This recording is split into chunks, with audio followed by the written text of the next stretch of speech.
حابب اشارك معاكم حاجه كنت متردد اشاركها معاكم ولا لا الفتره اللي فاتت، وهي ان انا كنت نزلت فيديو من فتره بناشد فيه الشركات الكبيره ان هم يوفروا خوذ للموظفين اللي معاهم. وقد كان في تجار كبار جدا كلموني وقالوا لي ان تواصلت معاهم شركات كبيره جدا وطلبت طلبيات كبيره جدا بعدد خوذ مهول للموظفين اللي شغالين معاهم في الشركات دي.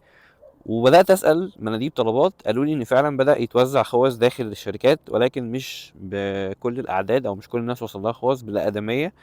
فانا حابب اشارك في يعني اشارك معاكم في الفيديو ده عشان اشكر كل واحد عمل لايك او عمل كومنت فشهر الفيديو فخلى الفيديو يوصل لمسؤولين يقرروا ان هم ياخدوا قرارات سريعه في حاجه زي كده. فبجد انا بشكركم، وده تاثير السوشيال ميديا اللي احنا فعلا عايزينه، ان احنا يبقى كلامنا يوصل يغير حاجه في المجتمع او يغير حاجه في الشركات او يغير حاجه في الحكومه، فتساعدنا ان احنا نوصل صوتنا. فشكرا لكل واحد فيكم. سلام.